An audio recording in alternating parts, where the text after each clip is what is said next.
Look around you for a second. Your phone might be designed in California, assembled in China, powered by chips made in Taiwan, and used materials mined in Africa.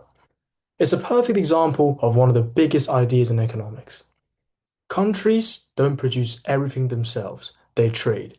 But why? Why doesn't every country simply make everything it needs? That's exactly what we'll explore in today's lesson as we look at international trade, comparative advantage, and globalization. Modern economies are incredibly connected. Every day, countries buy and sell billions of dollars worth of goods and services with one another. But have you ever wondered why? Wouldn't it be simpler if every country produced everything itself? The answer is no. Different countries are better at producing different things. In this lesson, we'll explore why countries specialize, how trade increases efficiency, the benefits and costs of globalization, and why governments sometimes choose to restrict trade. Now, the key idea behind international trade is called comparative advantage. Countries differ in many ways. Some have better climates for farming, some have abundant natural resources, others have highly skilled workers or advanced technology. Comparative advantage means that a country can produce a good at a lower opportunity cost than another country.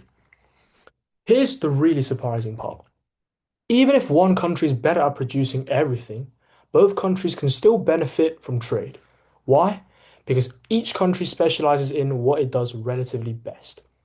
This specialization increases total global production, meaning there's more output for everyone to enjoy. So, what are the benefits of international trade? There are several. First, consumers enjoy lower prices because businesses can source goods from the most efficient producers around the world. Second, trade gives consumers greater choice. Think about your local supermarket. You can buy bananas from Ecuador, coffee from Brazil, and chocolate from Switzerland, all in one place. Businesses also gain access to larger international markets, allowing them to grow. Trade encourages competition, which often improves quality and lowers prices. And finally, countries benefit from the spread of technology and new ideas. Together, these gains help raise living standards around the world. However, trade isn't always a win-win for everyone. While society may benefit overall, some groups can lose out.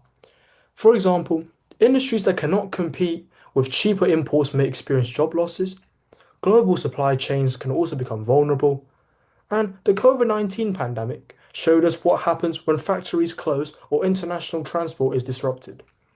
Trade can also contribute to regional inequality, where some areas benefit much more than others. And increased production and transportation can have environmental impacts, including higher carbon emissions. So while trade creates enormous benefits, it also creates important challenges that governments need to manage. If trade has so many benefits, why do government ever restrict it? This is where protectionism comes in. Protectionism refers to policies that reduce foreign competition. Governments may use tariffs, which are taxes on imports, quotas, which limit how much of a product can be imported, subsidies, which help domestic business compete, or regulations that make imported goods harder to sell. Why would they do this? Some governments want to protect infant industries that are still developing. Others want to protect jobs or industries linked to national security. Political pressure can also play a role. However, protectionism has a cost. It often leads to higher prices, less competition, and lower economic efficiency. So once again, economists face another important trade-off. Now let's connect this back to education. Today, countries don't just compete to produce goods, they also compete for talent.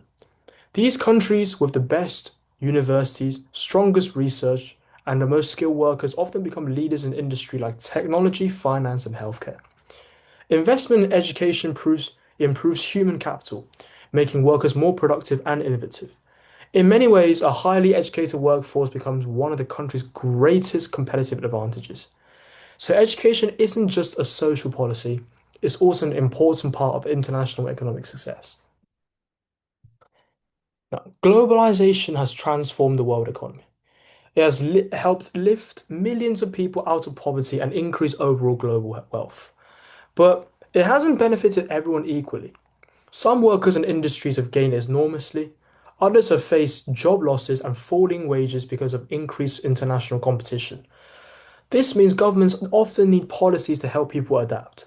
For example, investing in education, retraining workers, or supporting communities affected by industrial change. The challenge isn't simply deciding whether globalization is good or bad. It's deciding how to make its benefits more widely shared. Now, we've covered many of the biggest ideas in economics, from markets to market failure to macroeconomic policy and international trade. In our final lesson, we'll bring everything together. We'll learn how economists use all of these ideas to analyze real-world problems and make better decisions. Now, let's finish by reviewing the key ideas. Countries trade because of comparative advantage, allowing them to specialize and produce more efficiently. Trade gives customers lower prices, more choice, and help spread technology. However, trade also creates winners and losers, bringing challenges like job losses and supply chain risks. Governments therefore face another balancing act, remaining open to global trade while protecting important industries and supporting those affected by economic change. Understanding international trade helps explain why today's economies are more connected than ever before. Thank you very much.